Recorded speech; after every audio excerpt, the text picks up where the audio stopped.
Hello, నేను విశేషరావు.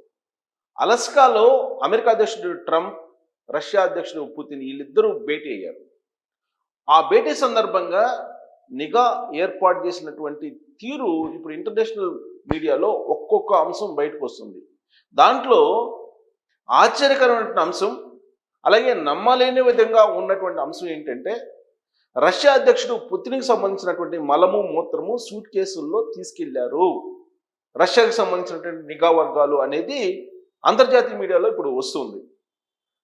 ఆ రోజున సూట్ కేసులో ఆయన మలము మూత్రం తీసుకెళ్ళింది ఎఫ్పిఎస్, ఫెడరల్ ప్రొటెక్టివ్ సర్వీస్. రష్యాకి ఉండేటువంటి ఎఫ్పిఎస్ అంటే నిఘా సంస్థ, అమెరికాకి FBI, federal bureau of investigation, FBI ఉంది. మనకు వచ్చేసి రీసెర్చ్ అండ్ అనాలిసిస్ వింగ్, పాకిస్తాన్కి వచ్చి ఐఎస్ఐ, అలాగే ఇజ్రాయెల్కి వచ్చేసి మొసాద్. ఇలా ఒక్కొక్క కంట్రీకి ఒక్కొక్క రకమైనటువంటి పేర్లతోటి నిఘా వ్యవస్థలు ఉన్నాయి. మొసాద్ ఇజ్రాయెల్కి ఉండేటువంటిది చాలా బలమైనటువంటిది ప్రపంచంలో అన్నిటికంటే అనేది చెప్తూ ఉంటారు. దానికంటే కూడా రష్యాకు సంబంధించినటువంటి ఎఫ్పిఎస్, ఫెడరల్ ప్రొటెక్టివ్ సర్వీస్, ఇది అన్ని రకాలుగా ప్రొటెక్ట్ చేసేలాగా నిఘా ఉంటుంది, నిఘా పెడుతుంది, జాగ్రత్తలు తీసుకుంటుంది అనేటువంటి ఒక అభిప్రాయం దాని మీద ఉంది. రీసెంట్గా పుతిన్ ఆరోగ్యం మీద రకరకాల రూమర్స్ వచ్చాయి. అప్పటి నుంచి పుతిన్కి సంబంధించినటువంటి టూర్లలో 2017లో ఫ్రాన్స్ వెళ్ళినా, ఆ తర్వాత వియత్నాం వెళ్ళినా, 2018 ఆ ప్రాంతంలో ఇలాగే సూట్ కేసుల్లో ఆయన మలాన్ని మూత్రాన్ని తీసుకెళ్లారు అనేటువంటి సమాచారం ఇప్పుడు ఇంటర్నేషనల్ మీడియాలో వస్తూ ఉంది. నేను అది చదివిన తర్వాత ఇలా కూడా జరుగుతుందా అని ఆశ్చర్యపోతూ మీకు ఆ విషయాన్ని షేర్ చేద్దామనేటువంటి ఉద్దేశంతో ఈ వీడియో చేయడం జరుగుతుంది. యాక్చువల్గా ఎందుకు ఇలా చేస్తారు అనేది కూడా నేను కొంత రీసెర్చ్ చేశాను. మలము మూత్రము తీసుకెళ్లాల్సిన అవసరం ఏమొచ్చింది? వేరే దేశాలకు వెళ్ళినప్పుడు దాన్ని మళ్ళా సూట్ కేసుల్లో రష్యాకి తీసుకొచ్చి రష్యాలో పడేయాల్సినటువంటి అవసరం ఏమొచ్చింది అనే దాని మీద నేను రీసెర్చ్ చేసినప్పుడు ఇంటర్నేషనల్ మీడియాలో దానికి సంబంధించిన సమాచారం, అలాగే ఆర్టిఫిషియల్ ఇంటెలిజెన్స్ మీరు గ్రోక్కి వెళ్ళినా లేదంటే చాట్ జీపీటీకి వెళ్ళినా మీరు క్వశ్చన్ చేస్తే కనుక అది ఆన్సర్ ఇస్తుంది. అది ఇచ్చిన ఆన్సర్ ఏంటంటే, ప్రస్తుతం పుతిన్ కానీ లేదంటే అమెరికా అధ్యక్షుడు ట్రంప్ కానీ వీళ్ళు అత్యంత భద్రత నడుమ ఉంటారు. ప్రత్యేకించి పుతిన్ మీద అంతర్జాతీయ కోర్టులో నాన్ బెయిలబుల్ వారెంట్ ఉంది. ఆయన అత్యంత ప్రొటెక్షన్ మధ్య ఉంటారు, భద్రత మధ్య ఉంటారు. ఆయన ఆరోగ్యం పట్ల వివిధ దేశాల్లో రూమర్స్ ఉన్నాయి. పైగా రీసెర్చ్ వింగ్ ఏం చెప్తుందంటే, రీసెర్చ్ వింగ్ ఏం భావిస్తుందని అంటే, వన్స్ అలస్కాకి వెళ్ళినటువంటి పుతిన్ అక్కడ యూరిన్ కానీ లేదంటే మూత్రం కానీ మలం కానీ అక్కడ కనుక వేస్తే కనుక దాని మీద రీసెర్చ్ చేస్తారట.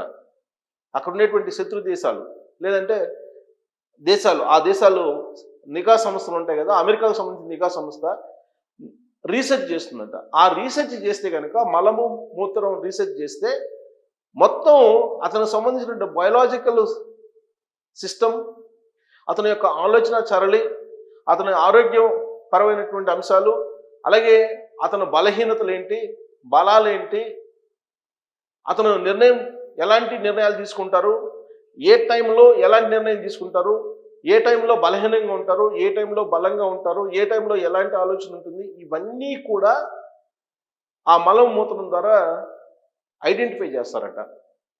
అందుకే రష్యా అధ్యక్షుడు పుతిన్కి సంబంధించినటువంటి మలము మూత్రాన్ని అలస్కా నుంచి మళ్ళా తీసుకొచ్చి రష్యాలో డంప్ చేశారని చెప్పి ఇప్పుడు ఇంటర్నేషనల్ మీడియాలో వస్తున్నటువంటి న్యూస్. ఇదేదో గాసిప్ కాదు, ఇది ఇంటర్నేషనల్ మీడియాలో వస్తున్నటువంటి న్యూస్నే నేను మీకు షేర్ చేసే ప్రయత్నం చేస్తున్నాను. జనరల్గా మనకు కూడా బాగలేనప్పుడు యూరిన్ టెస్ట్ చేస్తారు, బ్లడ్ టెస్ట్ చేస్తారు, అలాగే మలం టెస్ట్ కూడా చేస్తారు, ఇవన్నీ చేస్తారు. ఆ చేసేటప్పుడు మన బాడీ మొత్తం కెమికల్ కాంబినేషను, మన బాడీలో సోడియం తక్కువ ఉందా, పొటాషియం తక్కువ ఉందా, లేదంటే ఇతరత్ర రసాయనాలు తక్కువ ఉన్నాయా అనేదాన్ని ఐడెంటిఫై చేస్తారు. ఐడెంటిఫై చేసిన తర్వాత ఏది తక్కువ ఉంటే దాన్ని పెంచడానికి మెడిసిన్ ఇస్తారు, లేదా ఏది ఎక్కువ ఉంటే దాన్ని తగ్గించడానికి మెడిసిన్ ఇస్తారు.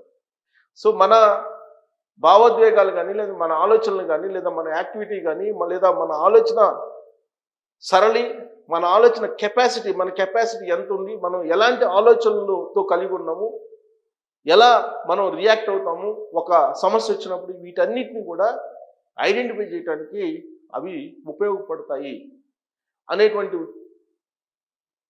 విషయం మనకు కూడా తెలుసు. కాకపోతే ఒక దేశానికి సంబంధించిన అధ్యక్షుడు ఇంకో దేశానికి వెళ్తే ఇలాంటివి కూడా చేస్తారా అనే ఆశ్చర్యపడేలా ఇప్పుడు ఇంటర్నేషనల్ మీడియా ఈ న్యూస్ను ఇస్తూ ఉంది. పుతిన్కి సంబంధించిన రక్షణ ఏ స్థాయిలో తీసుకుంటుంది ఎఫ్పిసి అనేది, ఫెడరల్ ప్రొటెక్టివ్ సర్వీస్ అనేది మనకు అర్థమవుతుంది. అంటే శత్రు దేశాల నుంచి కాపాడుకోవడంతో పాటు శత్రు దేశాలకు మన బలహీనతలు తెలియకుండా ఉండాలి అంటే ఇవి చేయాల్సిందే అనేటువంటిది ఇప్పుడు రష్యాకు సంబంధించిన నిఘా సంస్థ ఆ పని చేస్తూ ఉంది. అయితే పుతిన్, ట్రంప్ ఇద్దరు కలిసినటువంటి సందర్భంగా కూడా చాలా జాగ్రత్తలు తీసుకున్నారు. ఆ రోజున అలస్కాలో కలిసినప్పుడు కూడా వీళ్ళిద్దరూ కలిసి ఒక వెహికల్లో వెళ్ళేటువంటి ప్రోటోకాల్ లేదు. కానీ ట్రంప్ తోటి ఉన్నటువంటి సాన్నిహిత్యం దృష్ట్యా వీళ్ళు ఒక వెహికల్లో వెళ్ళారు. ఆ సందర్భంగా ఇరు దేశాలకు సంబంధించినటువంటి నిఘా సంస్థలు, నిఘా వ్యవస్థలు చాలా యాక్టివ్గా పనిచేసాయి. వీళ్ళిద్దరు కారులో వెళ్తున్నప్పుడు పైన అమెరికాకు సంబంధించినటువంటి B-2 బాంబర్ విమానం అటు వెళ్ళింది. అలాగే రష్యాకు సంబంధించినటువంటివి కూడా మోహరించి ఉన్నాయి అక్కడ. సో అలాంటి ప్రొటెక్షన్ మధ్య అలస్కా సమావేశం జరిగింది. ఇంత జరిగిన తర్వాత ఇది బయటకు వచ్చింది. ఏది పుతిన్కి సంబంధించి అంటే అమెరికాకు సంబంధించిన నిఘా వ్యవస్థలు ఈ విషయాన్ని బయటపెట్టాయి. ఇంటర్నేషనల్గా న్యూస్ వచ్చింది.